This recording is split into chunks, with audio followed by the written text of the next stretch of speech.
Good morning, relatives. From my tradition, I am born in Mexico.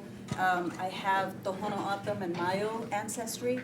And whenever we have a conversation about the land, and really in my tradition, the four directions, then we make that offering in the morning to thank the Creator. And I know that each and every one of you may have your own entity in which you pray to or meditate to. And so I ask for your permission to go ahead and offer it in my tradition. And so, Creator, thank you for another day of life, another day of living, for giving us this opportunity to gather here in this beautiful land of our ancestors, for the bloodlines of each and every one that sits in this circle, Creator God. Bless each and every one of us. Remind us of the legacy of all of our bloodline, those that came from far, those that came from this land here. The ancestors that remain here, their legacies that live here. Remind us as we make decisions, think about things, that they are here as our teachings remind us for 7 generations to come. And so in that way, I want to thank you for letting us speak about the 4 directions, the land, Mother Earth, Mamatonansin, the water, the sacred water, the fire that lives within each and every one of us, and the air that we breathe. Oho, Good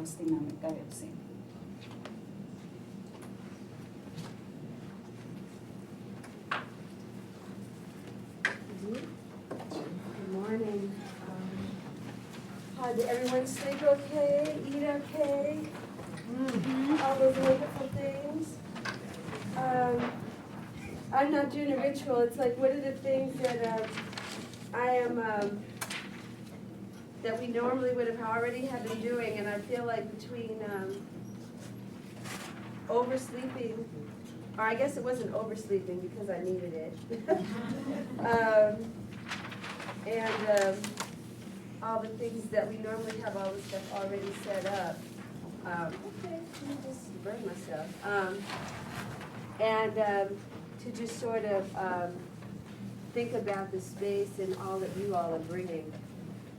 I just want to take a few minutes to talk about the structure of the day before we jumped into it. God, look at everybody in this room.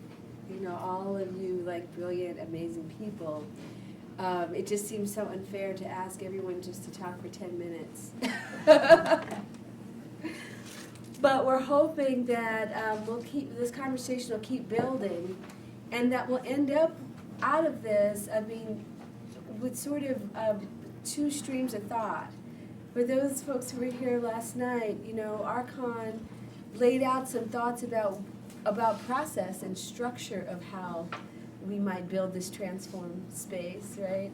And so some of the things that I know that knowing your work you'll be thinking about is how things might be structured that might really engage the participation of folk. Like, what does that look like? How do we get more toward a collective vision and collective engagement, right?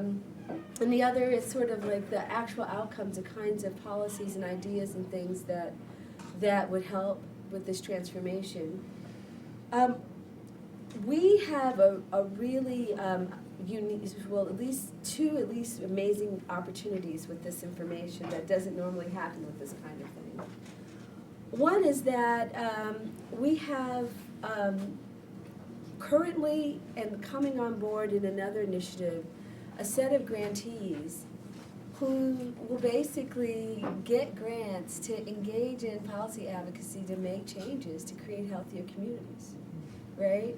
And so the struggle always is not, you know, with the communities, they have all kinds of knowledge and information. They just want to know, you know, what is it that's on the menu that maybe they can do, and who else has done it, you know, so they can talk to them.